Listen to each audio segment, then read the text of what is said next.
Muy bien, pues buenos días y vamos a comenzar esta sesión que agradeciendo en primer lugar a Antonio Macía la invitación que me hizo para estar en estas jornadas sobre el futuro de la UA y para hablar de una unidad de investigación que se llama Laboratorio de Climatología, ¿no? Que seguramente a lo mejor conoceréis por la presencia que tiene en los medios de comunicación, ¿no? Y como sabéis también estas cuestiones del tiempo, del clima, pues se han convertido en un asunto estrella, ¿no? Para la sociedad y muy particularmente para los medios, ¿no?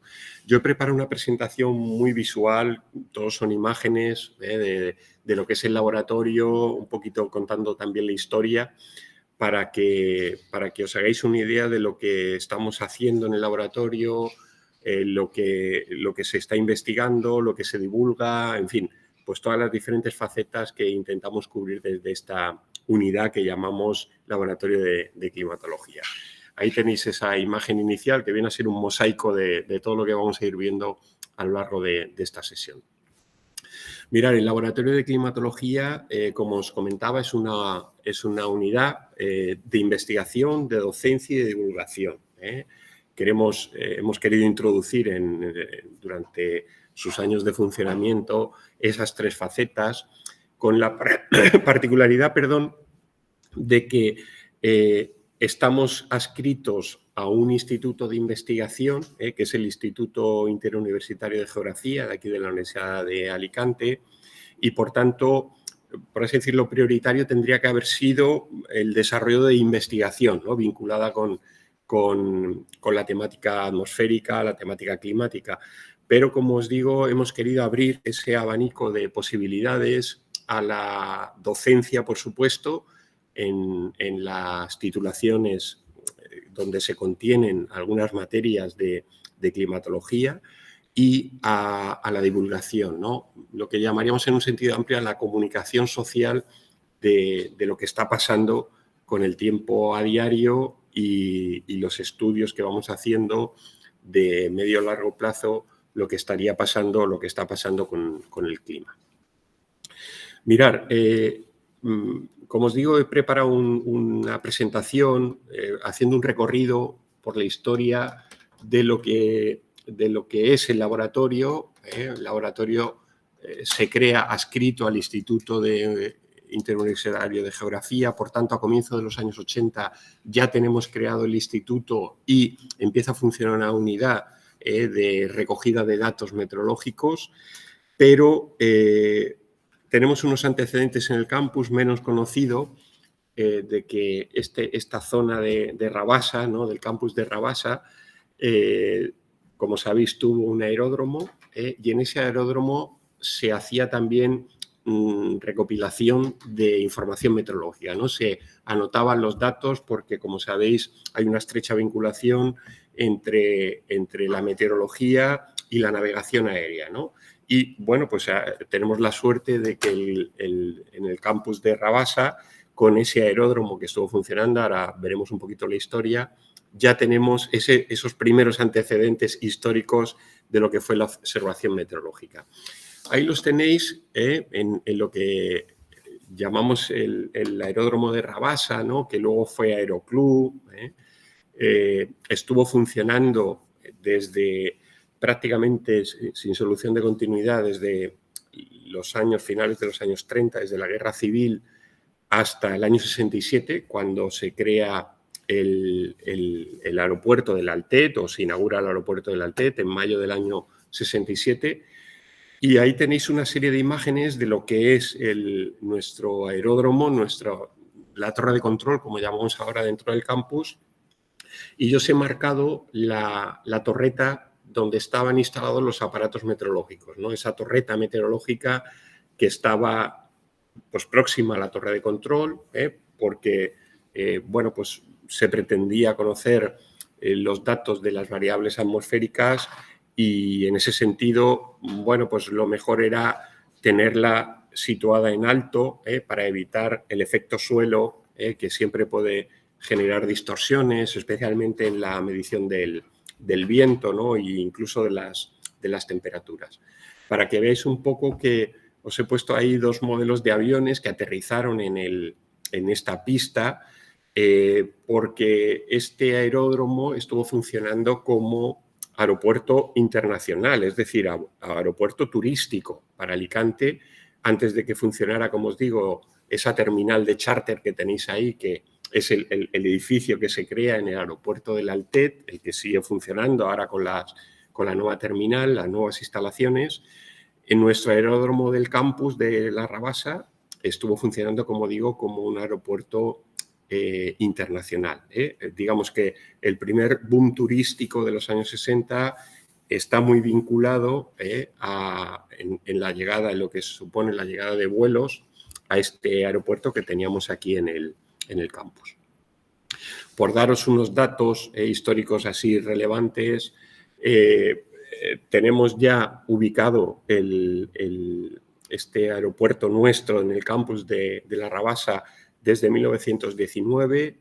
Hay dos líneas de tráfico aéreo francesas que se instalan o instalan en el campus alicantino, en el aeródromo de Rabasa, una base, digamos, dentro del sistema de vuelos de escala que conectaban Francia con el norte de África. Y Alicante se convirtió en uno de esos aeropuertos de escala para las aeronaves, para repostar o también para hacer el reparto del correo que pudiera llegar desde Francia hasta España, entrándolo por aquí, por Alicante. Ahí tenéis esas dos referencias, 1919, la primera compañía.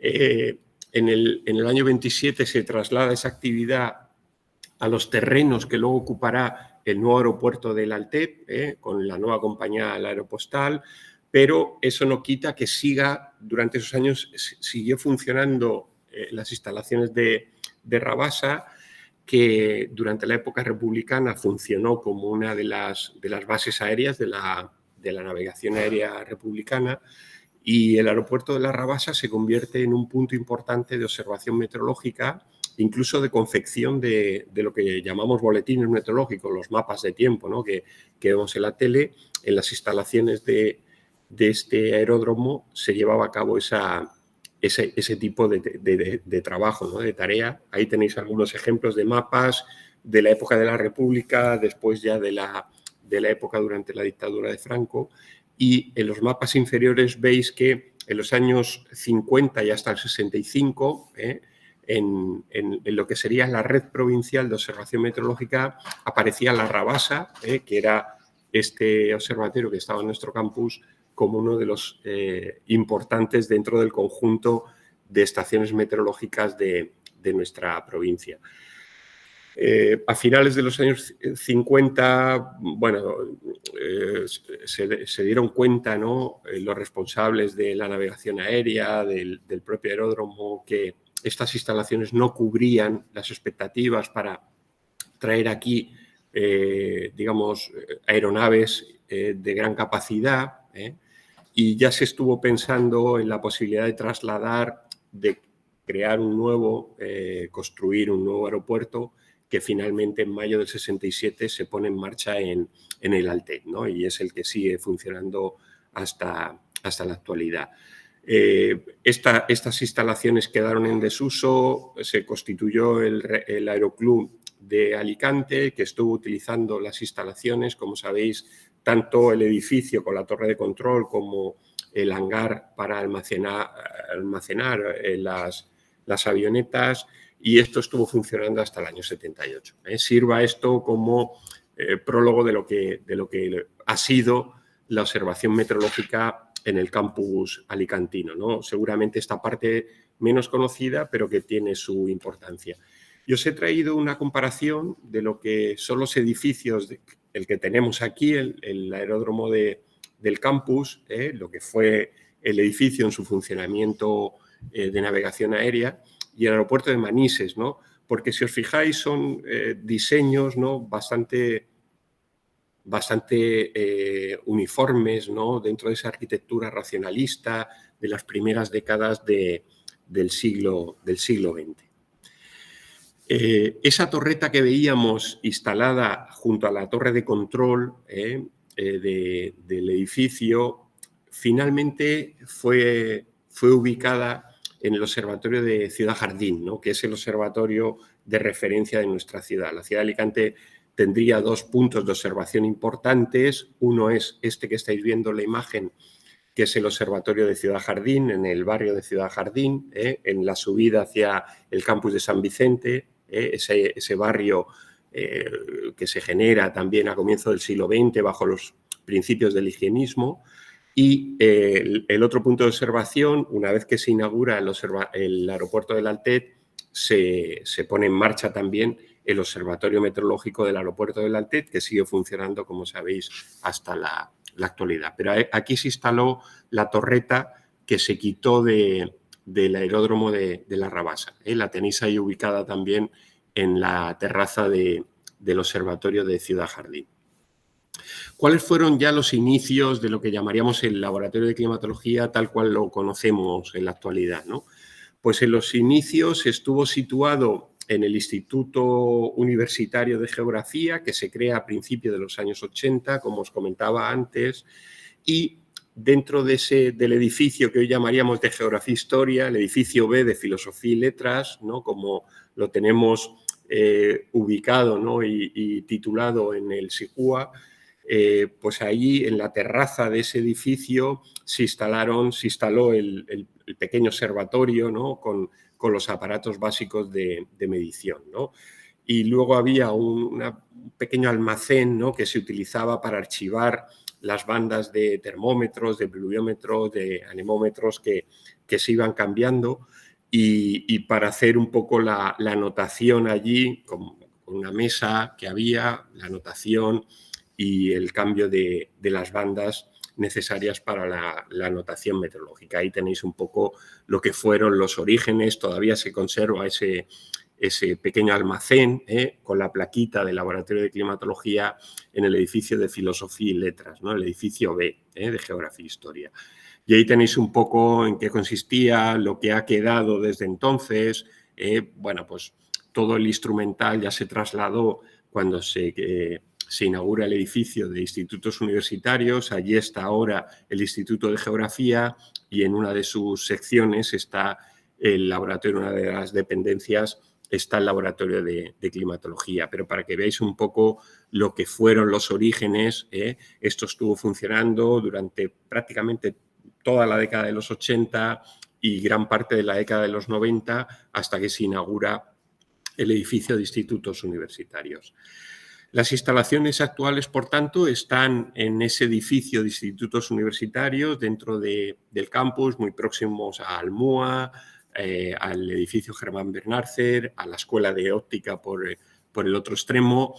Bueno, pues en una de esas dependencias del Instituto de Geografía tenemos, por un lado, en la terraza la instalación del aparataje y luego en la sala inferior, inmediatamente inferior, tenemos las dependencias de la unidad de trabajo que llamaríamos laboratorio de climatología. Ahí tenéis las fotos de cómo está ya ubicado en estos momentos en laboratorio. En la terraza está todo el conjunto instrumental de termómetros, pluviómetros, estaciones ahora automáticas, que son las que recogen los datos de una manera, digamos, principal, porque nos sirve luego para subirlos rápidamente a la página web y de ahí a las redes sociales, pero para que veáis un poco cómo están en estos momentos las dependencias del laboratorio. En la parte inferior, debajo justo de la terraza donde están los aparatos, está la sala de trabajo, la sala de estudio con los ordenadores, las unidades que reciben los datos meteorológicos, las unidades que reciben las imágenes de satélite y bueno, pues ahí hay un par de despachos también que se utilizan para los becarias de investigación para realizar sus investigaciones doctorales, en fin, lo que sería la parte más de investigación del laboratorio.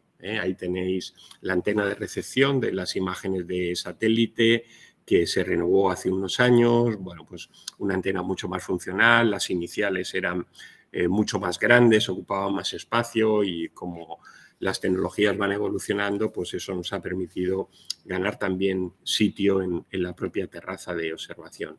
Y os he traído unas imágenes de lo que serían el aparataje, ¿no?, que se suele tener en un observatorio. En este caso también utilizamos las instalaciones y el aparataje como material docente para los alumnos que están recibiendo asignaturas de climatología en la titulación de Geografía y Ordenación del Territorio o de Riesgos Naturales. Pues hacemos la visita, digamos, obligada anualmente al laboratorio para que esos conceptos, ¿no?, que se han ido explicando en el aula de forma más teórica puedan verlos en la práctica en el laboratorio, ¿no? Cómo funciona cada uno de esos aparatos, que hay psicrómetros, hay barómetros, barógrafos, pluviómetros, termómetros, probetas graduadas para poder medir la precipitación. Bueno, ahí tenéis un conjunto de episodios con las bandas que tradicionalmente se han utilizado para el registro continuo de esos datos. Hoy en día, como os comento, todo este aparataje más tradicional pues queda como recurso didáctico, pero funcionalmente estamos trabajando ya con estaciones meteorológicas automáticas que nos permiten una transmisión inmediata de las variables a las redes sociales, ¿no? Bueno, ahí tenéis más ejemplos de garitas meteorológicas que hay en la terraza, modelos de termómetros, de termohidrógrafos, con las bandas de anotación. La medición del viento también es un elemento interesante. Ahí tenéis un anemocinimógrafo con la banda de recogida de velocidad y dirección del viento al mismo tiempo. Aparatos más tradicionales, ¿no?, como ese fraile de capucha, ¿no?, que es un higrómetro popular, lo tenemos en el laboratorio también, o el barómetro de cápsulas de Bidi para medir la presión atmosférica con la banda barométrica, ¿no?, de anotación de la presión atmosférica. Y ahí tendríais lo que es la estación automática que llamamos, que se ha renovado un par de veces, donde en una misma unidad se recopilan datos de diferentes variables atmosféricas, ¿no?, temperatura, presión, viento, precipitación, insolación, radiación, en fin, que hoy en día en un pequeño espacio, ¿no?, con la instalación de un mástil y toda esa unidad de medición, ¿no?, de los diferentes sensores, podemos tener en el ordenador que tenéis en la otra parte pues continuamente una recepción prácticamente minutaria de los datos que se van registrando en la atmósfera de aquí del campus universitario. Desde el año 2006, además, se hizo una petición al Vicerrectorado de Infraestructuras de campus, ¿no?, aprovechando los terrenos de esa zona de bosque, ¿no?, que se había generado como barrera antisonido de la autovía. Solicitamos, como digo, permiso para instalar una segunda unidad de medición, es lo que llamamos el jardín meteorológico, que como veis sigue funcionando, está junto al parking de todo ese sector del aulario, el aulario 1, la Escuela Politécnica, Escuela de Óptica. Bueno, pues en ese lado del jardín, del pequeño bosque que se generó, ¿no?, para proteger también del sonido, almúa, etcétera. Ahí se instaló un jardín meteorológico con diferentes tipos de garitas como una experiencia que pusimos en marcha para ver si habían diferencias en la medida de la temperatura en un tipo de garita más estándar, en un tipo de garita tropical.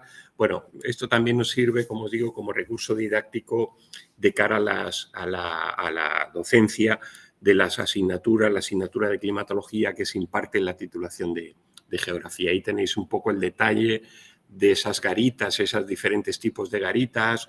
Por cierto, el servicio de infraestructuras, ¿no?, de mantenimiento de aquí del campus, hay que agradecerle pues siempre las atenciones que ha tenido, porque para construir estas garitas se les pasó un diseño en papel y ellos fueron los que construyen, ¿no?, finalmente el modelo de garita, ¿no?, con madera, con con hierro. Bueno, sabéis que todo esto tiene que cumplir unas medidas estándar y unos criterios para que puedan ser homologados las medidas que se recogen, ¿no? De termómetro, de lluvia, de presión, de humedad, etcétera.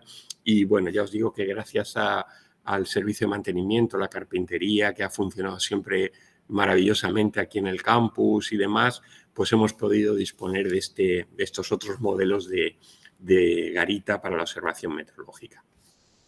¿Cuáles son los ejes de actividad que llevamos en el laboratorio de climatología? Bueno, pues en primer lugar, en los últimos años nos hemos dado cuenta de la importancia que tienen las redes sociales, ¿no? Y bueno, pues es hoy por hoy el eje principal de actividad, ¿no? Toda la difusión que se hace en las redes sociales, no solo de los datos que se van recopilando continuamente en los aparatos que hay instalados aquí en el campus, sino también pues, aquellos consejos que podemos dar, aquella interpretación de la situación atmosférica que hay en cada día y, bueno, pues tanto a través de la página web como del Instagram, el Facebook y sobre todo el Twitter, pues tienen bastante acogida, ¿no? en las redes sociales, ¿no? Con un nivel de impacto que en momentos puntuales de episodios que pueden ser destacados, ¿no? Pues tipo una gota fría, lluvias torrenciales o, por ejemplo, los incendios que hubo este verano aquí en el Val de Ebo a raíz de la ola de calor, de las secuencias de jornadas cálidas y el problema que hubo con ese incendio tan importante. Bueno, pues como veis, alcanzan picos de más de 5 millones de seguidores puntualmente en una jornada, ¿no? En la Dana del 2019 se superaron estas cifras, ¿no? Bueno, pues te das cuenta que a veces, sin ser consciente de ello, ¿no? El eco social que puede tener este tipo de información es muy, muy destacado y eso pues conlleva una responsabilidad, ¿no? De intentar colgar una información que sea siempre correcta, que sea siempre científica, dar una opinión fundada en datos. Bueno, eso es un poco la tarea que el equipo de trabajo, que está formado en estos momentos por 4 o 5 personas, ¿no? Algunos becarios de investigación, otros colaboran con nosotros con algún tipo de contrato. Estaría formado por Samuel Biener, Esther Sánchez Almodóvar, Javier Martí Talavera, Antonio Oliva Cañizares, digamos como núcleo principal, y luego como profesorado que estamos adscritos al laboratorio, Enrique Moltomantero, un servidor, somos los que estamos detrás de toda esa actividad que se desarrolla en el laboratorio de climatología del agua. Ahí tenéis un poco la faceta también de divulgación de esa actividad, ¿no? En esas jornadas de puertas abiertas que organiza el campus a través del vicerrectorado de campus, del vicerrectorado de alumnado, el proyecto de campus saludable. Bueno, pues el laboratorio se ha integrado en todo ese tipo de actividades para difundir la labor que se lleva a cabo y ahí tenéis, bueno, pues colegios, institutos que vienen al campus, a veces nos piden incluso visitas más personalizadas, ¿no? Para cuando se está tratando en algún tema, ¿no? De la ESO, el bachillerato, pues la cuestión de los climas de España o de Europa, nos piden, como os digo, visitas puntuales para poder venir, que les expliquemos un poco cómo se obtienen los datos, qué interpretación hay que hacer de ellos, etcétera, ¿no? Ahí tenéis una muestra de una visita de esas, ¿no? Y luego también hace un par de años entramos en ese proyecto de campus sostenible del Vicerrectorado de Campus de la Universidad de Alicante y se nos propuso hacer, como sabéis, una exposición que ahora es itinerante por diferentes sedes de la universidad o diferentes centros educativos, junto con los compañeros de biología, de ecología de la Universidad de Alicante. Bueno, Benito Crespo, Eduardo Galante, la parte nuestra del laboratorio desarrollamos una serie de paneles para explicar fenómenos atmosféricos, cómo se recogían los datos, qué tendencias tiene el clima de nuestra provincia. Bueno, hacer un poco, digamos, más digerible esa labor de investigación que lleva mucho tiempo, mucho tratamiento de datos, pero que también hay que mostrar de una forma más sencilla a la sociedad, ¿no? A través de esos paneles que veis ahí.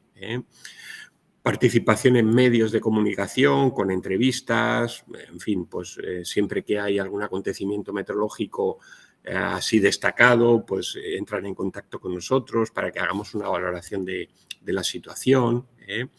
Y luego, bueno, por ejemplo, como productos que sacamos así de forma inmediata a raíz de la gota fría del septiembre del 19 en la Vega Baja, de la Dana del 19, bueno, pues publicamos este mapa pluviométrico con datos que se habían ido recopilando de diferentes redes de aficionados a la observación meteorológica, que afortunadamente disponemos también en la provincia, los propios datos de nuestro laboratorio, y pudimos elaborar un mapa de la cantidad de precipitación que durante esas jornadas de principio de septiembre del 2019 se recogieron en la provincia de Alicante. Como temáticas de investigación, y ya estamos en la parte final de la exposición, ahí tenéis un poco lo que se ha ido trabajando, lo que se trabaja en el laboratorio, estudios de climatología clásica, de cambio climático, de riesgos, con esas variables, ¿no?, que analizamos, de inundaciones, sequías, temporales, estudios del binomio clima-turismo, clima-agua, clima-salud, que cada vez están cobrando más importancia, estudios de clima histórico. El laboratorio forma parte de una unidad de investigación que es la unidad el grupo de investigación en historia y clima, que dirige el profesor Armando Alberola, catedrático de historia moderna de nuestra universidad. Se preparan también materiales docentes para visitas a institutos, para cuando también los institutos, como decíamos antes, vienen aquí al campus a visitar el laboratorio, etcétera, ¿no? Ahí tenéis algunos de los productos de trabajos que han ido surgiendo, la importancia que han adquirido las noches tropicales, y se ha preparado esa cartografía de cómo se han incrementado en los últimos años en el contexto de calentamiento que estamos viviendo. Ahí tenéis un gráfico con datos del Observatorio de Ciudad Jardín que se ha preparado para demostrar la importancia de ese calor nocturno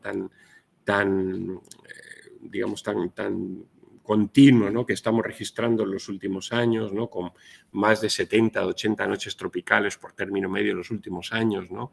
Es decir, el termómetro no baja de 20 grados durante, bueno, 2-3 meses al año prácticamente.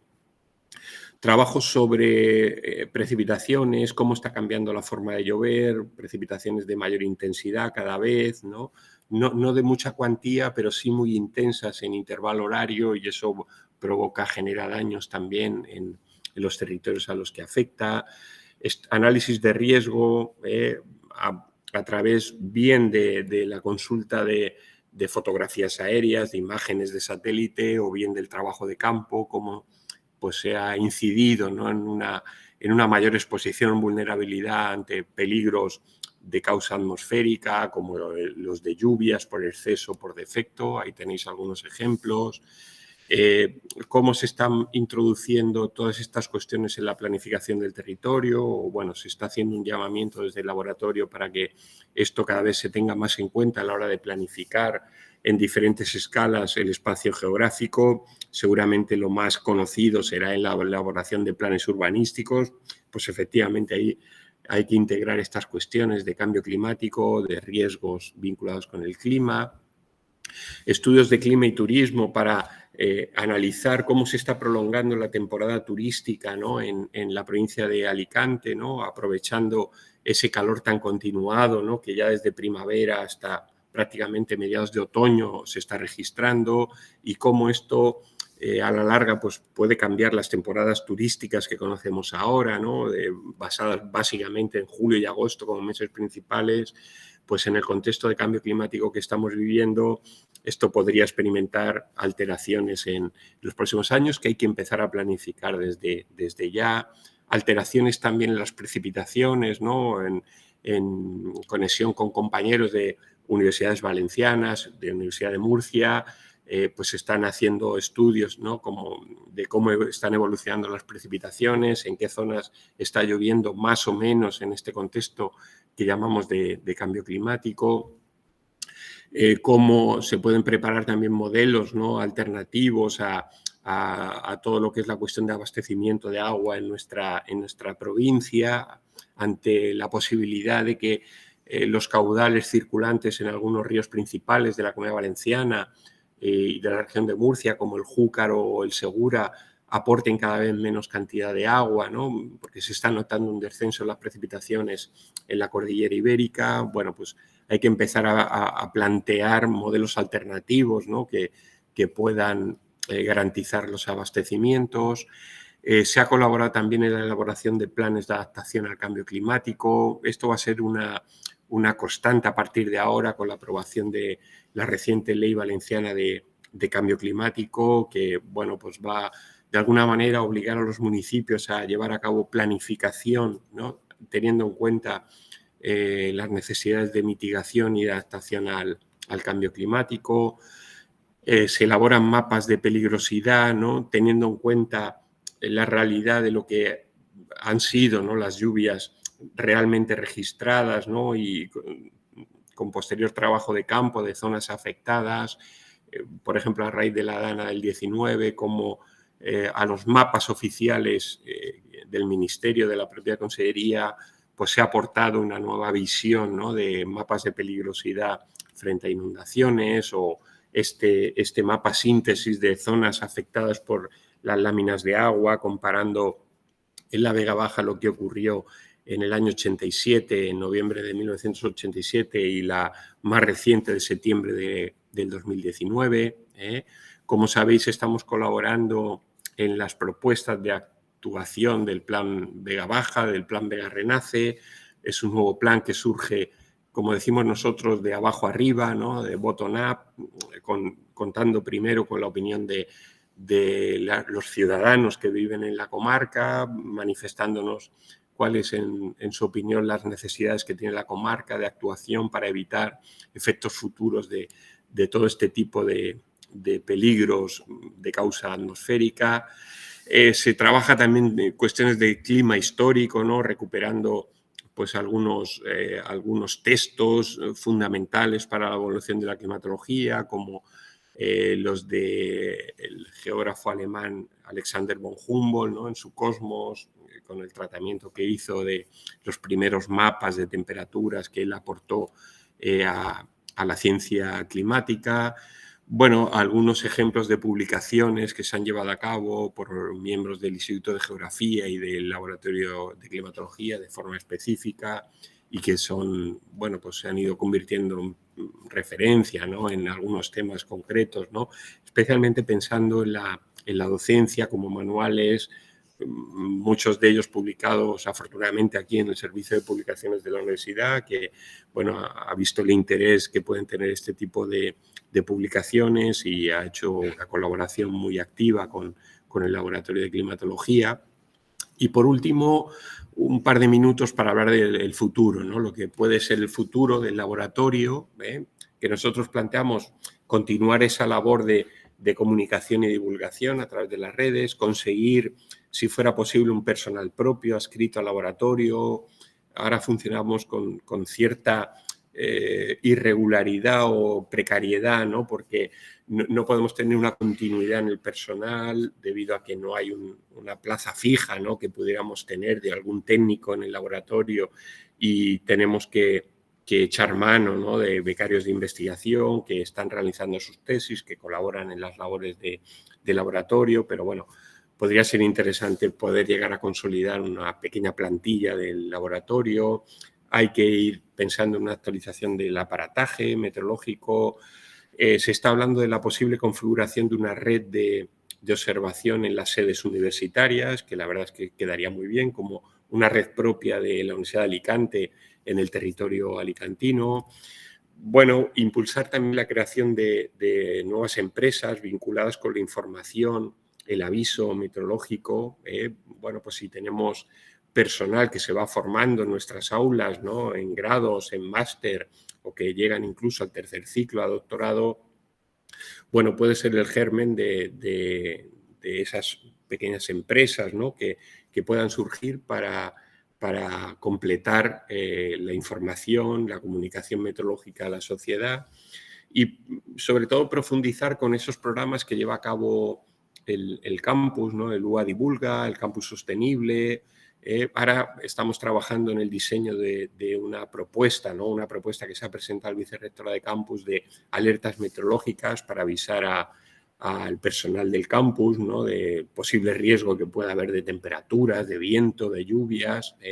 Ahí tenéis para finalizar pues, esta propuesta, ¿no? Basándonos en los umbrales que establece la Agencia Estatal de Meteorología a nivel provincial para determinados elementos climáticos, temperatura, precipitación, viento. Bueno, pues nosotros hemos hecho otras propuestas más adaptadas al campus universitario que ahora está analizando el vicerrectorado, bueno, para su posible aplicación, ¿no? Que pueda servir de aviso al propio personal que trabajamos aquí en el campus, ¿no?